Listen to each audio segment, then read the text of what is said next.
Okay friends, இந்த video நம்ம என்ன பார்க்க போகிறோம்னு பார்த்தீங்கன்னா, எப்படி நம்ம சிஏ இது வந்து ஒரு மோட்டிவேட்டராக இருக்கிறது அப்படிங்கிறது தான் பார்க்க போகிறோம். அதாவது எக்ஸாம்ஸ் வரப்போ நம்ம ஸ்டடீஸ் பண்ணப்போ ப்ரிப்பரேஷன் அப்போ நம்ம வந்து கொஞ்சம் மோட்டிவேஷன் இல்லாமல் இருப்போம், இல்லை படிக்க பிடிக்காமல் இருப்போம். அப்போல்லாம் எப்படி மோட்டிவேஷன் இருக்கிறதுங்கிறது தான் அந்த வீடியோவை பார்க்க போகிறோம். ஃபஸ்ட்டு விஷயம் என்னென்னா, நம்ம வந்து நம்ம என்ன பண்ணணுங்கிறத பற்றி நம்ம கிளியராக கோல் செட் பண்ணணும். ஏன்னா உதாரணத்துக்கு சிஏவுக்கு ப்ரிப்பேர் பண்ணணுங்கிறது மட்டும் பார்த்தாது, நம்ம இன்னும் கொஞ்சம் ஸ்பெசிஃபிக்காக இந்த வாரத்துக்குள்ளே, அதாவது ஒரு வாரத்துக்குள்ளே ஒரு சாப்டர், 2 சாப்டர், 3 சாப்டர் முடிக்க போகிறேன் அப்படின்னு நமக்குன்னு ஒரு கோல் செட் பண்ணணும். அந்த கோல் பார்த்திங்கன்னா கொஞ்சம் ரியலிஸ்டிக்காக இருக்கணும். ரியலிஸ்டிக்கானா நம்மளால் என்ன முடியுமோ அதை கோலாக செட் பண்ணணும். கொஞ்சம் எக்ஸ்ட்ரா எஃபர்ட் போட்டு அந்த மாதிரியான விஷயங்களை கோலாக செட் பண்ணணும். அப்போ தான் நம்மளால் அதை அச்சீவ் பண்ண முடியும். அச்சீவ் பண்ணப்போ தான் நமக்கு ஒரு மோட்டிவேஷன் கிடைக்கும். சரி, நம்ம இப்போ வந்து ஒரு கோல் அச்சீவ் பண்ணிட்டோம், நம்ம அடுத்து நெக்ஸ்ட் இது போகலாம் அப்படின்ட்டு. ரொம்பவும் பெரிய பெரிய கோல்ஸ் செட் பண்ணாதீங்க. உங்களால் முடிஞ்சதை விட கொஞ்சம் எக்ஸ்ட்ரா ஒரு 5%, 10% எக்ஸ்ட்ரா அவ்வளோ அந்த கோலை மட்டும் செட் பண்ணுங்கள்.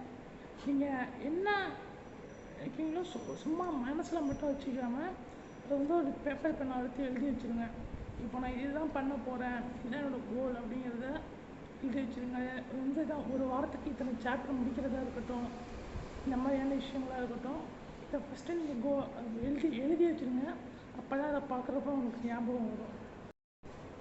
அதே மாதிரி உங்கள் பிளான் படி நீங்கள் எது பண்ணாலும் சரி, உதாரணத்துக்கு ஒரு வாரத்துக்குள்ளே 2 சாப்டர், ஒரு சாப்டர் எந்த அளவுக்கு நீங்கள் முடிக்கணும்னு நினச்சாலும் சரி, அதை முடிச்சிட்டிங்கன்னா நீங்கள் வந்து க்ரோ ஆகிட்டு இருக்கீங்கன்னு அர்த்தம்.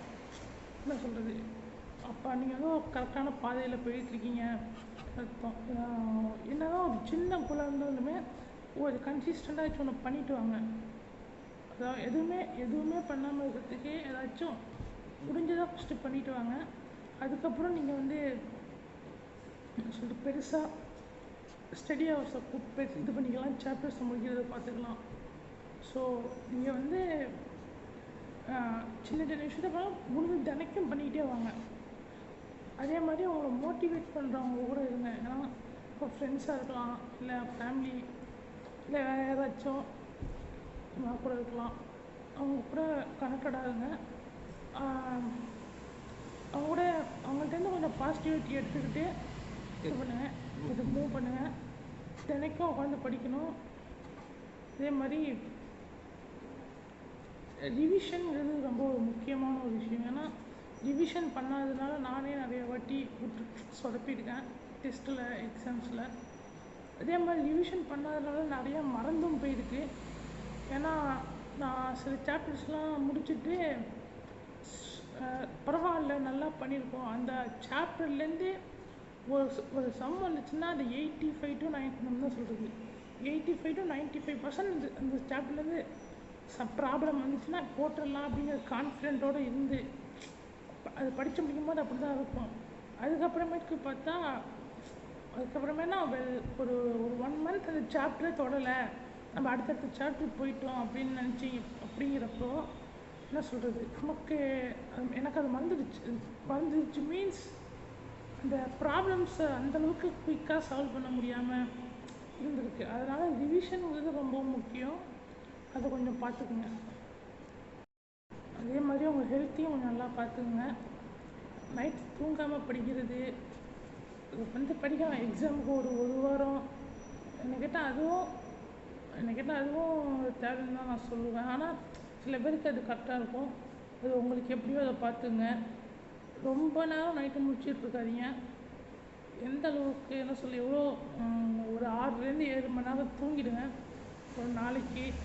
ஏன்னா சயின்டிஃபிக்காக பார்த்தீங்கன்னா உங்கள் மெமரி டக்குனு மெமரிலேருந்து ரீகால் பண்ணுறதுக்கு மெமரி வந்து இன்னும் கொஞ்சம் என்ன சொல்கிறது பெட்டராக இருக்கிறதுனா ஸ்லீப் வந்து தூக்கங்கிறது முக்கியமான ஒரு தேவை.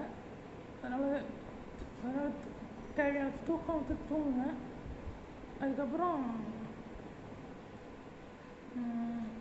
நீங்கள் வந்து ரீகால்ங்கிறத கொஞ்சம் நல்லா பண்ணுங்கள். அப்போ உங்களை நீங்கள் நம்பணும். ஏன்னா ஒரு நம்பிக்கையே இல்லாமல் படிச்சுட்டு இருக்கிறதுங்கிறது அது எனக்கு கேட்டால் அது இல்லை. நீங்கள் ஃபஸ்ட்டு அவங்க பாஸ் பண்ண முடியுங்கிற ஒரு பாசிட்டிவான மைண்ட் செட்டோடு இருங்க. ஒரு பாசிட்டிவான மைண்ட் செட்டோடு ப்ரிப்பேர் பண்ணுங்கள். நீங்கள் வந்து இன்ட்ல க்ளியர் பண்ணுறதுக்கு சான்ஸ் நிறையா இருக்குது. அதே மாதிரி ப்ரிப்பரேஷனில் நல்லா கான்சன்ட்ரேஷன் பண்ணுங்கள்.